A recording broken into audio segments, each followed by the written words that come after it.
filled it in. No time for the doubt, they counted me out, I'm getting it in, yeah. No time for no loss, I'm paying the cost, I'm in it to win, yeah. Refuse, mine, it can't be diffused. If you ain't thinking the same, then we playing by different rules.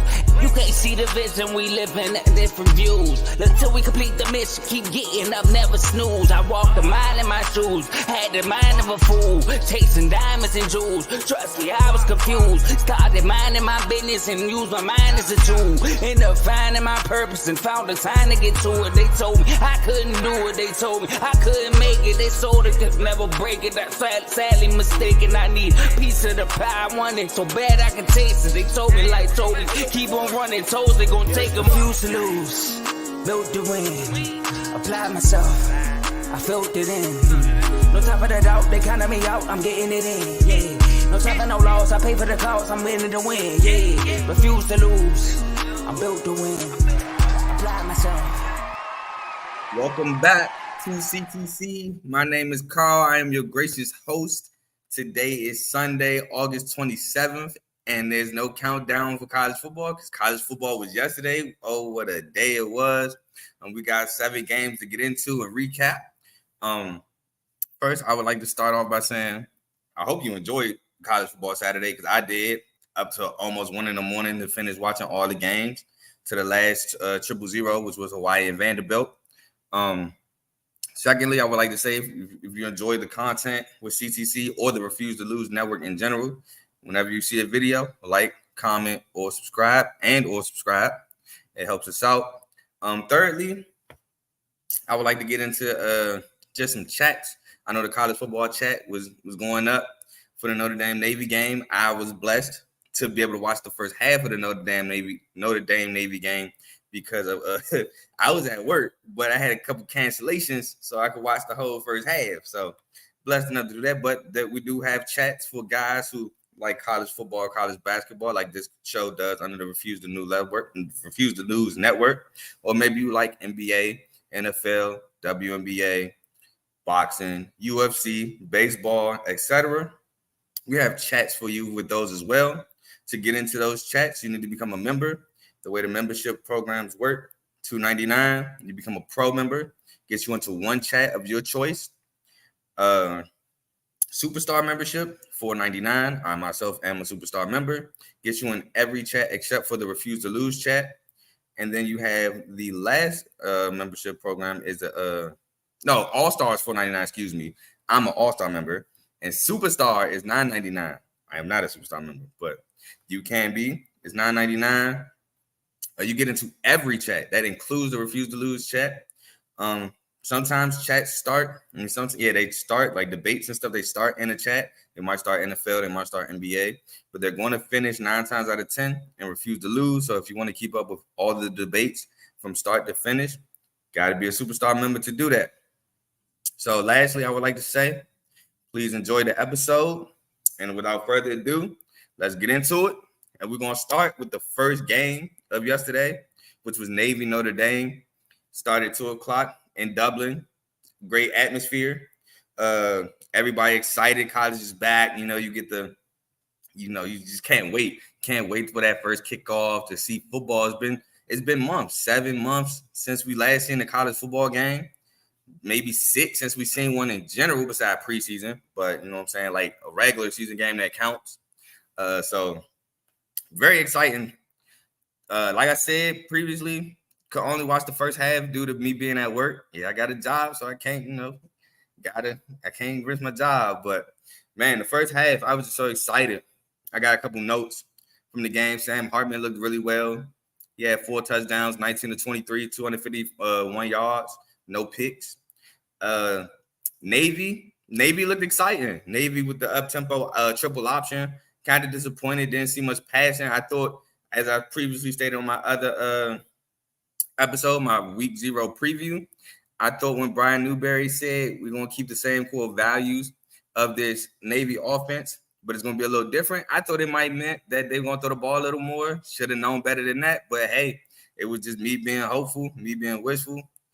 But it remains to be seen what they'll do later on down the line, especially when it comes to American Conference play. So who knows? I'm still going to be hopeful. But if week 0 was any indication of Navy offense, you scrap seeing passing is not going to change.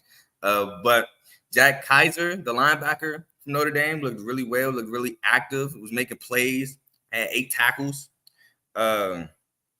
Yeah, Notre Dame controlled the game as we thought they would. They controlled the game. They're just bigger, faster, stronger.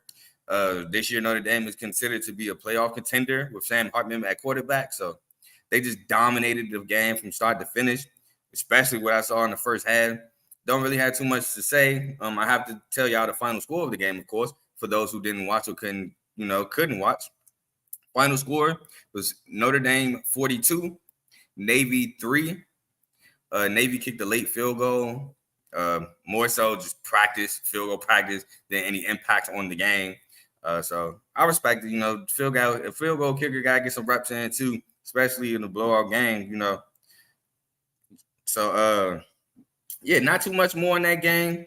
Kind of went how we all thought it would. Notre Dame dominated. So we'll move on to my next game. My next game was my upset. Jacksonville State, first FBS game as an FBS school versus UTEP in conference play at home in triple-digit weather. They said it felt like 100 to 20 degrees on the field. I watched this game from start to finish, and boy, did all of us get the opposite of what we expected. We expected fireworks. We expected high scoring. We expected maybe 30 to 40, 35-42, or 35-38, 31-28, 31-35, something in that ballpark. No. The final score was Jack State 17, UTEP 14. And I got it. I got it right. Jack State pulled off the upset win over UTEP to go 1-0 and 1-0 in conference play as well. Jack State, man, what can I say? Zion Webb looked dynamic as a quarterback. Has his accuracy issues, missed high a bunch, but if he can get that under control, Zion Webb looks to be dangerous. They have 2 dynamic running backs, Ron Wiggins being one. Look at my notes for the other guy. I'm so sorry I forgot the other guy's name, but he looked dynamic as well. Both backs just for real just looked really well. Oh, Malik Jackson. Malik Jackson is the name of the other running back. Jack State offensively, they're going to play fast. We knew that coming in, up tempo, just speed, just want to get it going. Let's go up the field, 2-minute offense every drive, Rich Rod's philosophy. Let's go. Just hurry it up. Defensively, they're going to play fast as well. They know they're going to be outsized. UTEP outsized them in the trenches by like 30 pounds. Doesn't matter. Jack State, with that speed on defense, they're going to fly around to the football. They're going to hit you. They're going to make plays. Larry Worth, the linebacker that got ejected, he looked phenomenal for the first half. He had 5 tackles, 2 solos, 3 assisted. Had a 1.5 sacks, including that sack on 4th down with a touchdown to Kelly. I had a tough time pronouncing his name, so I'm sorry, Kelly, if I mispronounce your name. Kelly Akari. Yeah, Kelly Akari. There you go. Kelly Akari had a touchdown. Defensive back makes a great play to break it up. 2 plays later, Larry Worth gets the sack on 4th down, turnover on downs. UTEP, ball goes to Jack State. Larry Worth also had that strip sack fumble in the red zone. UTEP was driving. Larry Worth comes off the edge, gets the strip sack fumble. Jacksonville State recovers. That takes points off the board there. But then Larry Worth gets ejected for targeting. Literally close to halftime. I think it was 59 seconds. Yes, I have it in my notes. 59 seconds left. He gets ejected for targeting. Sucks. He was making plays all over that Jacksonville State defense.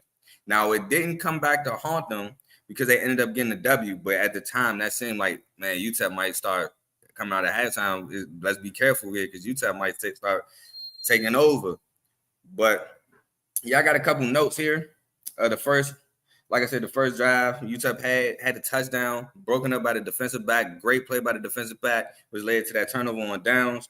UTEP also missed a field goal with 6:26 left in the second quarter. Huge miss in a close game. UTEP actually missed 2, but we'll get into that No, I think they missed one. Yeah, UTEP missed one. Then, like I said, Larry Worth had a great first half before getting ejected. But the ejection for targeting in the second in the second quarter and that pass interference in that same drive led to a UTEP touchdown. So that was that. Then Gavin Hardison throws a pick in the third quarter. 12:55 left in the third quarter. Throws one to Kobe Fakwa, who makes a good play on the ball. But that then turns into turnover on downs by Jacksonville State. They try to go for it and get it. Then there's a roughing the passer 9 minutes into the third quarter that leads into a touchdown. So there's that. Then Jacksonville State missed the field goal. That's the field goal I remember. Jacksonville State then misses a field goal with 1:21 left in the third. Jacksonville State then has a 3-and-out late in the game. Like the game from there on, pretty Manila like defenses just balling. Late in the fourth quarter, 4:41 left. Zion Webb gets taken out the game. And I don't understand because the previous drive, I think he did miss high on the pass. But on 3rd and 12, they ran a QB draw. And he came real close to getting that first down, but he stumbled and fell. I don't know if the coaches benched him just to see what Smothers can do. I don't know if they benched him because they didn't like his decision-making on read options. I don't know if they benched him because he was missing high on a couple throws. I don't know why they benched him, but they benched him. Jacksonville State goes 3-and-out, and UTEP starts to drive the ball down the field. They get the ball all the way down to Jacksonville State's 24-yard line. 3rd and 1, don't get it. 4th and 1, mind you, from Jacksonville State's 24-yard line, they decide to go for it instead of kicking the potential game-tying field goal. Now, is it because he missed that one field goal earlier? Maybe. But in my opinion, you have to trust your kicker there. It's 41 yards out. I know they were saying during the broadcast that they didn't trust this kicker from 40 to 48 yards. Anything under 40 and anything past 48, they felt comfortable with. But anything in that range, they didn't feel comfortable with. But in my opinion, they had no timeouts. So you have to trust your kicker there. If you don't get it, if you miss the field goal, the game's over anyway. Just like if you don't get this first down, the game's over. So you have to kick this field goal. You have to trust him. And hey, look, if he misses again, he just misses again. But you did this right thing. You now he has the confidence that okay, yeah, I missed, but they still trust me. Now the kicker can take it like this. Yeah, I missed, and now they don't have confidence in me. They don't have confidence in me when the game's on the line. Which I mean, I know I missed, but come on, like. Every field goal kicker misses here and there. Like nobody's perfect. No field goal percentage. Nobody field goal kicker is 100%. You have to trust me. But that happens, and he missed me, and they don't get the first down on 4th and 1. Game over. Gavin Hardison actually throws a pick to the safety. He throws a pick to Jeremiah Harris. Jeremiah Harris falls down. The game is over. So a couple notes I had from this. Like I said, the Zion Webb benching, because it ended up being a benching because they only had that one drive since he got pulled. That confused me. I was definitely confused about that. Like I said earlier, Jacksonville State has 2 dynamic running backs. UTEP, Tyron Smith and Kelly Akari, 2 dynamic playmakers on the perimeter. I think if Gavin Hardison could just stop making boneheaded decisions with the football and he could get the ball to those guys, I think UTEP might have a pretty decent season. Yeah, Jack State gets the first FBS win. They keep the streak alive. There's now been 6 straight FBS debuts that have now ended in wins. We'll see another one with Sam Houston State when they have their FBS debut coming soon. Yeah, and that's the Jacksonville State, Jacksonville State UTEP game, excuse me. So for the next game, I have UMass and at New Mexico. And this wasn't on, I wasn't watching this one mainly. I was mainly watching Ohio versus San Diego State when this one was on, but I did have it on and I did like check in. So I got pretty good eyes on it. I wouldn't say I had my full attention. Like I said, that was mainly Ohio, San Diego State, but I definitely had attention enough to watch. The game ended. This is the only prediction I got wrong. This is the only one I got wrong. UMass ended up winning at New Mexico State 41-30. Pavea to start the game throws a pick, and his own territory. So UMass gets the ball with a short field, and that leads to a touchdown. Mike Opong caught the pick. Then Monty Watkins from New Mexico State later on in the game scores an 80-yard touchdown run with 8:34 left in the second quarter, which ties the game at 7-7. Excuse me. New Mexico State then proceeds to miss a field goal with 15 seconds left in the third quarter, which led to a UMass touchdown. UMass got a face mask that led to a 42-yard touchdown pass. Purveyor to Trey Hudson, and Trey Hudson just made a play. It was like two receivers in the same area. Hudson I want the football more, made a play, got a touchdown. Purveyor, late game, throws a fourth quarter pick, trying to, they were down 10. He was trying to make a push to make them down 3 or 7, whatever it may be. But he throws a pick 6 to ice the game to Isaiah Rutherford with 6:40 left in the game. And yeah, that was pretty much it from there. Some notes from that game. Tyson and the pump. I'm sorry, Tyson, because your name is a long one too. Pumachan. Tyson Pumachan. Really dynamic quarterback for UMass. Did not see UMass having a pretty dynamic offense, but Tyson Pumachan, he was 10 for 17 from passing. He had 192 yards, no touchdowns, but he had like one touchdown on the ground. He had 90-something yards on the ground. He was just throwing the ball, running the ball. I know UMass to start the game, I think they started 0 for 6 in their first 6 third downs, but he got that one to make it 1 for 7. UMass actually started to become better on third down. Late game, it looked like third down don't matter. We're going to get this regardless down the distance later in the game. But UMass offensively took me by total surprise. Did not see this coming. Not from a team that scored 11 points per game last year. Defensively, they played well. This game actually looked like a defensive struggle for a while. I say for like the first 2.5, 3 quarters, this game looked like a defensive struggle. But then the offense started opening up. I know UMass offense did. I don't know if New Mexico State's offense did because UMass started scoring. It was like, all right, we can keep everything in front of us. Don't know. Maybe Diego Purveyor just started figuring things out. But Purveyor, in my opinion, while he can run and throw, same thing. His accuracy with him is an issue. Decision-making to me, from what I've seen, is an issue. If he can fix those things, he'll be all right. But he needs to fix those things. I think UMass is going to be very competitive. I'm actually really looking forward, really, to seeing them play again. I have to see if Tyson Pumachan can keep this up at the quarterback position. Anthony Simpson, the wide receiver transfer from Arizona, he looked pretty good last night. I'm excited to see him with Tyson, but I don't have too much on that game. Like I said, didn't have my full attention, but I did get eyes on it. And from coming away from that, I feel like UMass is going to be a pretty decent team. So I'm excited for them. And I think New Mexico State is going to bowl well in the Conference USA. I think they'll be okay. Just got a couple of details that wrinkles to iron out, but they'll be all right. So the next game is the game where I had my full attention. Ohio at San Diego State. Final score, Ohio 13, San Diego State 20. Now, I came on this show Tuesday, and I said it's going to be real interesting to see how Ohio's offense bowls against San Diego State's defense. All right, I got a $10 dono from my boy Joe. Shout out my boy Joe. I appreciate you.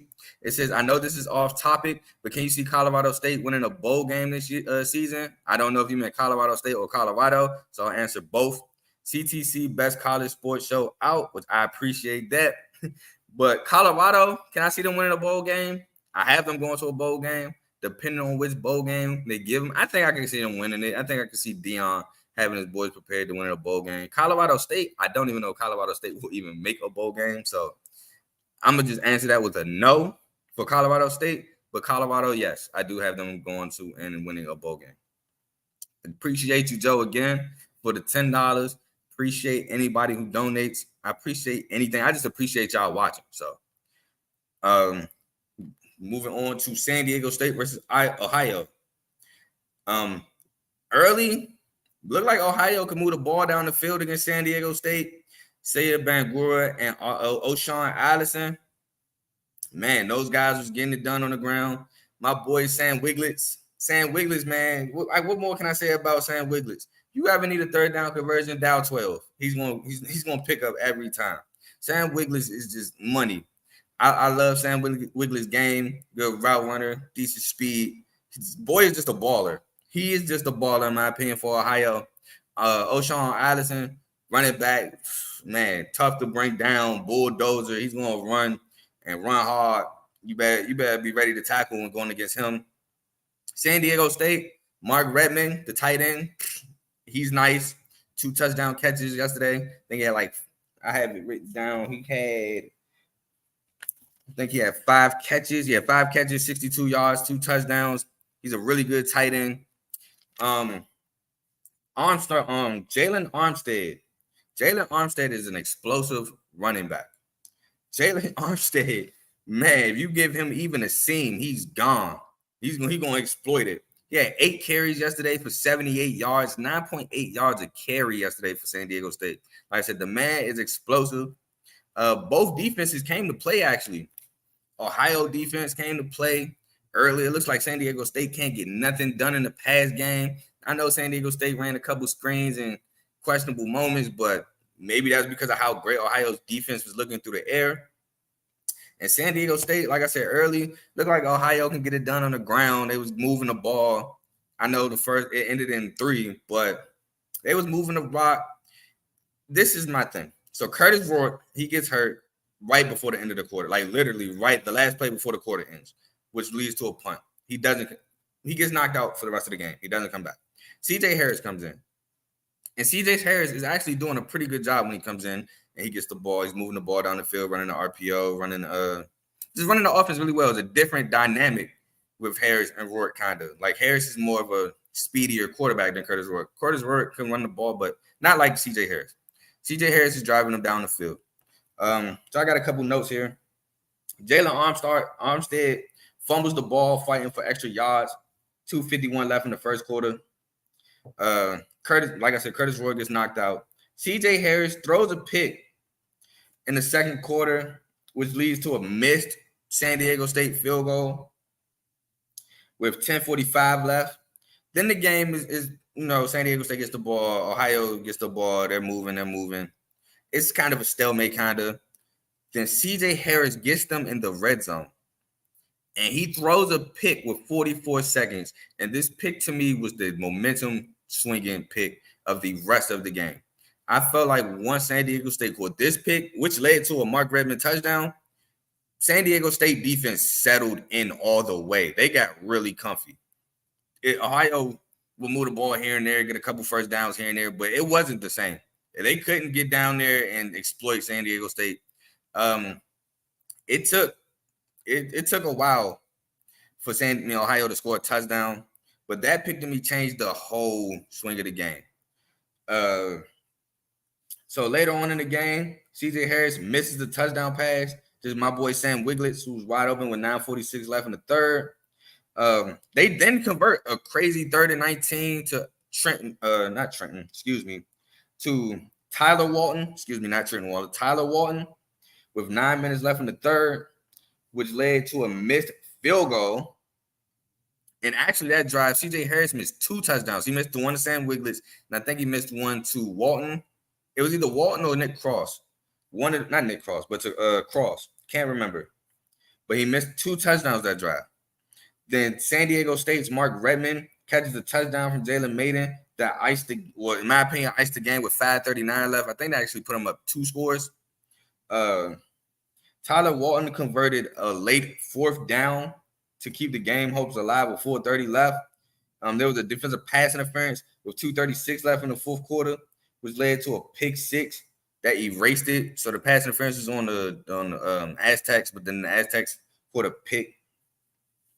Oh, no, excuse me. It was a pick 6, yes, at the time, but then that was erased by a roughing the passer. Excuse me. That pick 6 got erased by a roughing the passer. All that led to the touchdown to Miles Cross, not Nick Cross. Nick Cross is an NFL player on the Colts. Miles Cross caught a touchdown with 1:59 left. Now, here's how San Diego State almost messed up. Ohio then goes for an onside kick down 13-20. I said Ohio State. Ohio goes for the onside kick. Ohio doesn't get it. San Diego State does. So now San Diego State gets a first down because I think Ohio has 2 timeouts left. They get a first down, the game is over. 2 run plays don't really go anywhere. Third down, they get a good chunk to make it 4th and short. But they go for it on 4th down instead of running the clock. They ran the clock down to a minute, and they decide to go for it at like the 40 or like the 50. Maybe the 35. But it was a short. It wouldn't have been that long of a field. They go for it and don't get it. Me personally, my defense is bald. My defense is giving up 13 points this whole game, 1 touchdown. They have to score a touchdown. I'm punting this football. Hey, you have to go anywhere from 80 yards to 90 yards, maybe more, depending on how this punt is, because the San Diego State punter is really good. You have to go at least 80 yards to get a touchdown with no timeouts and under a minute. Now, granted, in college football, as we all know, under 2 minutes, the clock stops for every first down, but it's not permanent. It's until the change is set. Once the change is set, the clock runs again. They have no timeouts. My defense has been balling. Punt it. They go for it, don't get it. Luckily for them, C.J. Harris throws a game-losing interception. So, luckily for them, C.J. Harris bails them out with an interception. C.J. Harris didn't look great. He had moments, he had flashes, but he puts the ball in harm's way a lot. I hope one, for his own good, Curtis Ward comes back, because you hate to see players get out for a long period of time. But 2, for Ohio's sake, Curtis Ward gets back, because C.J. Harris, while I think he can be a really good college quarterback, he's going to allow other teams to stay in the game, in my opinion, the way he puts the ball in harm's way. Now, everything else I explained earlier, San Diego State has a dynamic running back, explosive running back. San Diego State has a really good tight end. Jalen Mady is an iffy passer. Mekhi Shaw, I didn't really see too much. I know he missed a couple balls on Mekhi, so I'm not going to really put that on Mekhi, but I would like to see more from Mekhi Shaw. But yeah, Ohio, I'm interested. I still feel like Ohio is going to be a favorite to win the MAC this year. I really do, with Wiglets, with Walton, with the backfield of Bangarua and Allison, and if Rourke comes back. Luckily for Ohio, this isn't a MAC conference loss, so yes, a non-conference loss, you will want to start off 1-0, but this has nothing to do with the MAC conference, so they're fine. They'll bounce back. But moving on to FIU Louisiana Tech, which this is the game I watched during this hour block because, one, literally couldn't watch SC versus San Jose State. I tried. YouTube TV wasn't showing it. Couldn't get it done.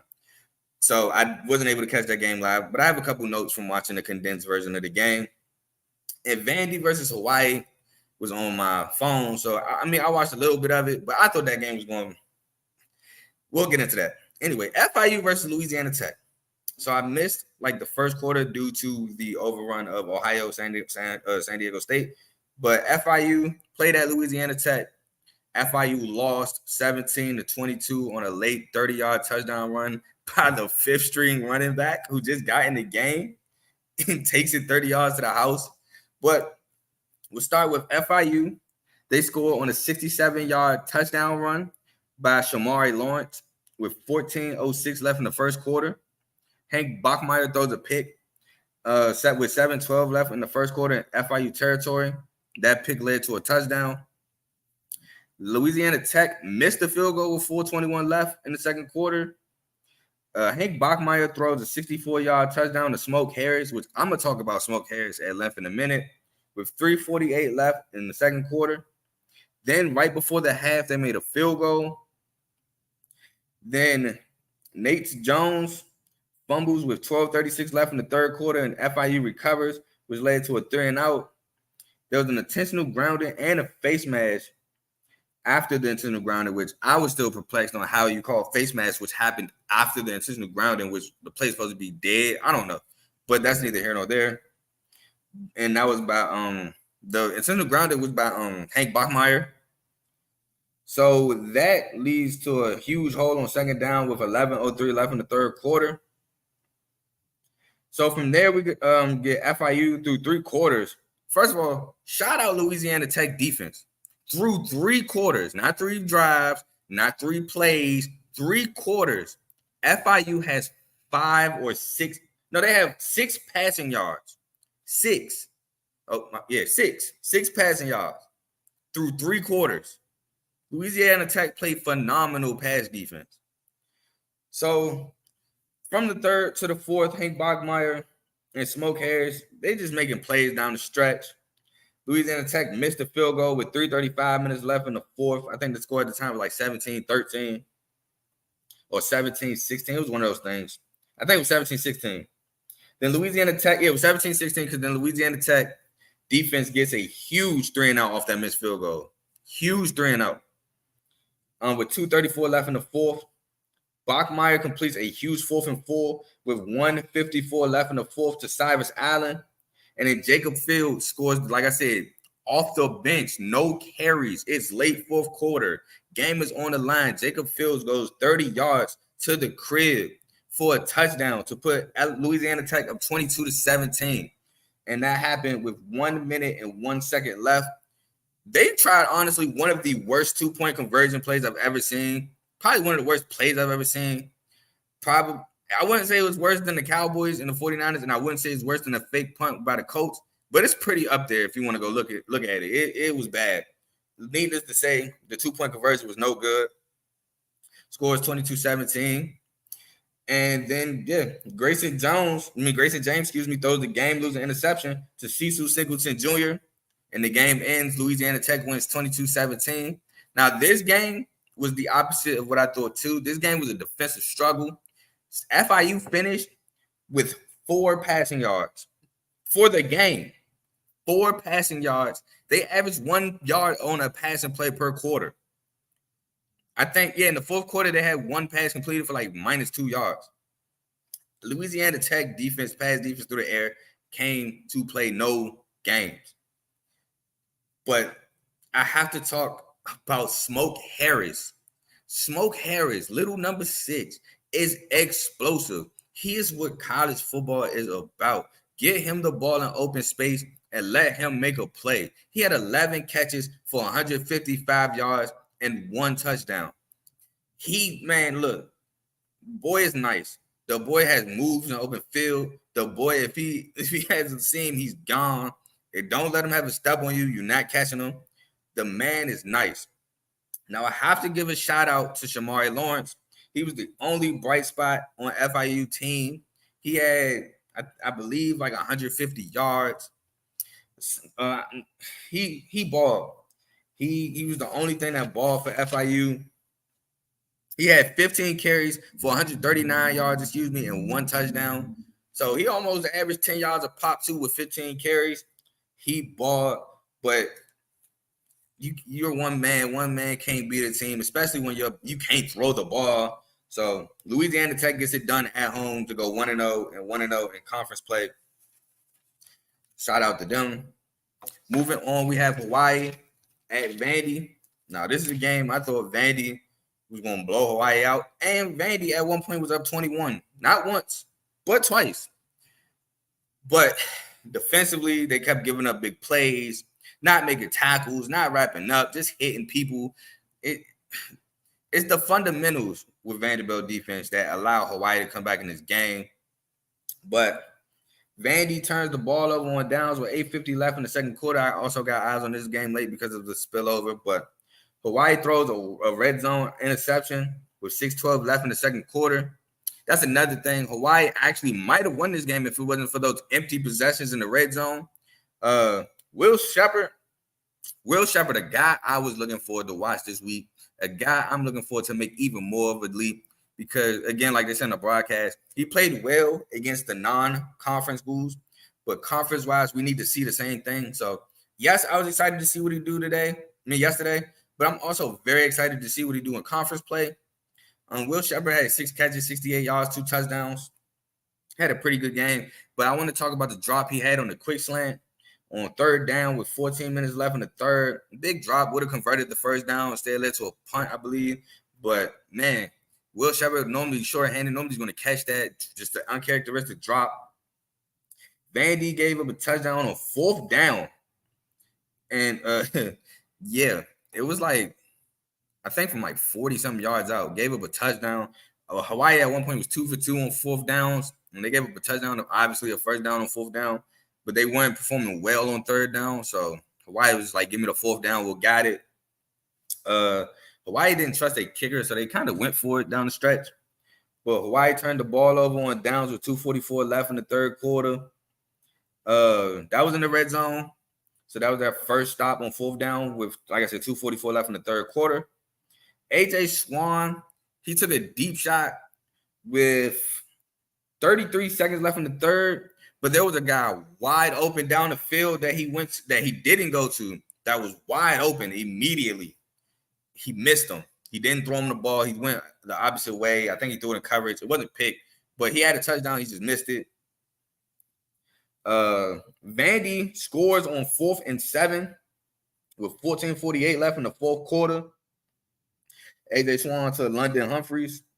Then Hawaii scores 2 touchdowns in the fourth quarter to make it a one-possession game late. I know I have to talk about this one play because this one play was crazy. It was actually questionable. I don't think he did it, but A.J. Swan in like deep in his own territory on third down, rolls right, runs like he's going to run for the first down on third down. Probably could have got it, maybe, but then throws across his body down the field to a guy which is completed, but was almost negated due to an illegal forward pass.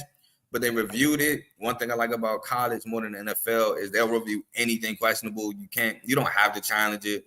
So if it's questionable, the refs are going to trigger a replay, and then it gets reviewed.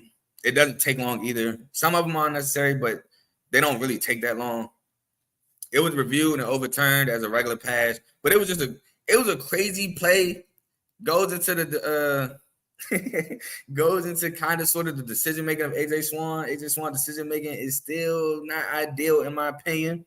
Hopefully he can fix that. Hopefully it was just this one game, first game jitters. But he definitely needs to fix that. Vandy wants to win more than 5 games like last year. If they want to make a bowl game, if they want to keep elevating this program, which Clark Lee wants to do, A.J. Swan's going to have to make better decisions there.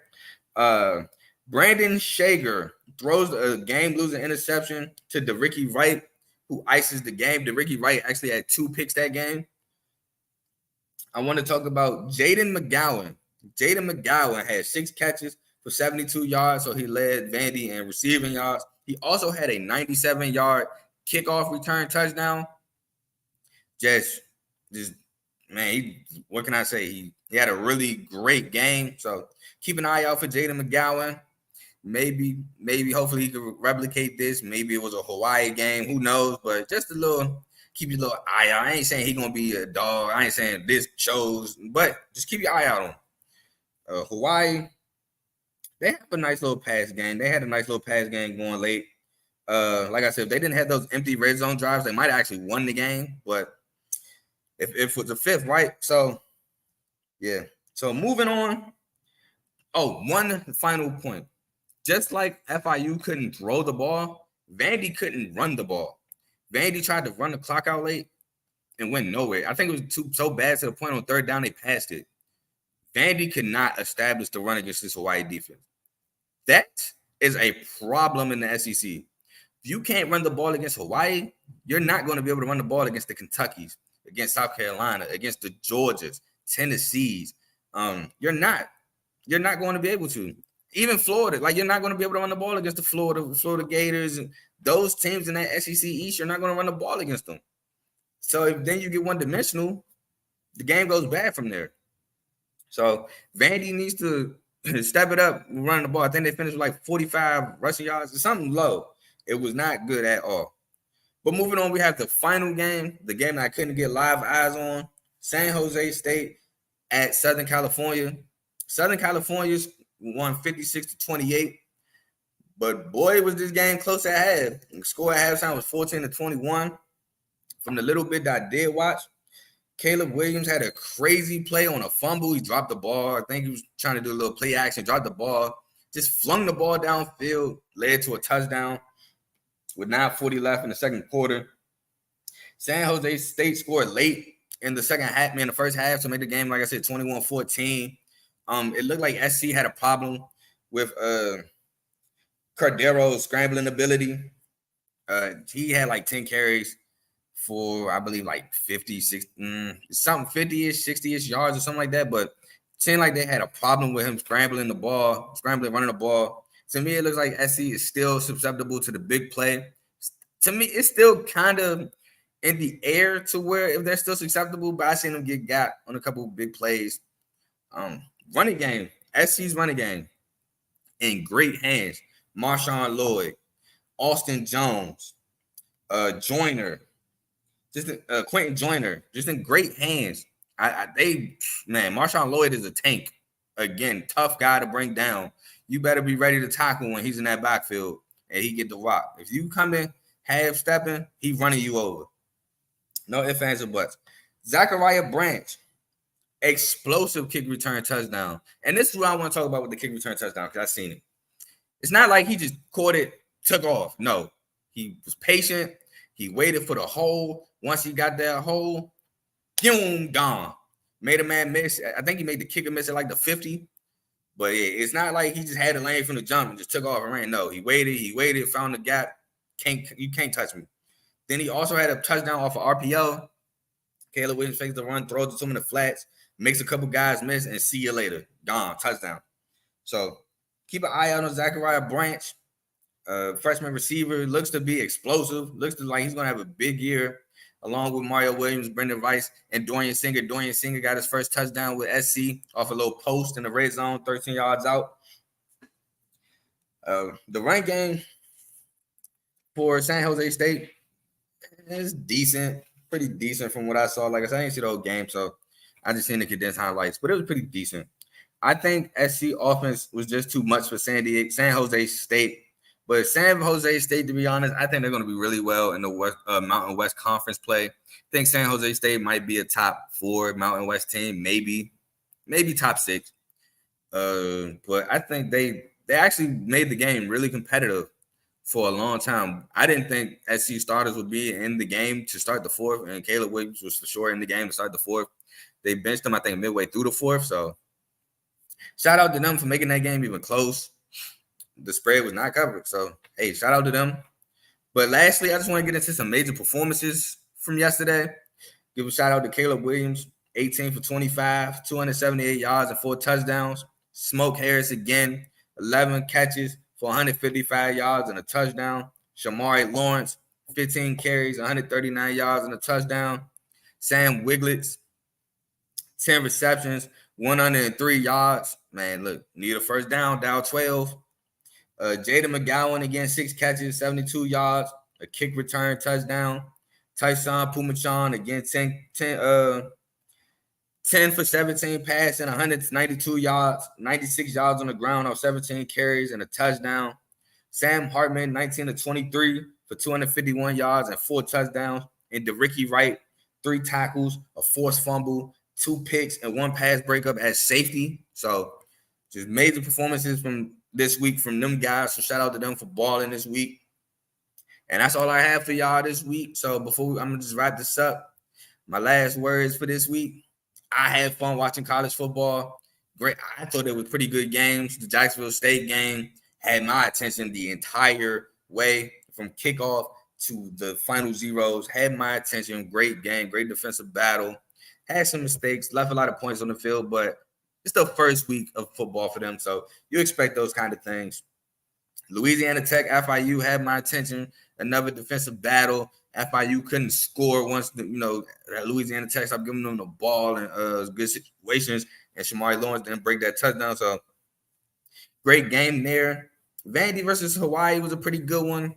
Hawaii tried to make it interesting late. Ohio and San Diego State was a good one. This is great football this week. So I know for sure next week, with games Thursday, Friday, Saturday, Sunday, and yes, Monday. It's just gonna be another great week of football. Hope y'all enjoyed the show. I hope y'all enjoyed college football yesterday. And until next time, peace.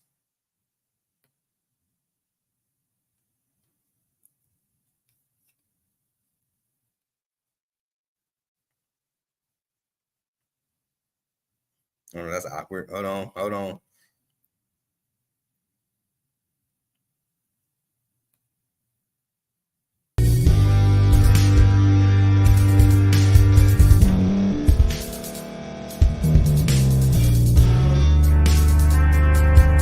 Thank you for staying to the end. If you're watching this on YouTube, please like this video, subscribe, and also hit that notification button so you can be notified next time we put out a video. If you're listening on any podcast platform, subscribe and hit that notification button, y'all, so you can be notified we put out another podcast audio. And last but not least, hit that share button. No matter what you're listening to or watching it, hit that share button and send it to somebody that you know that would love to watch this episode you just listened to. So once again, thank you for staying to the end, and we'll see y'all at the next episode.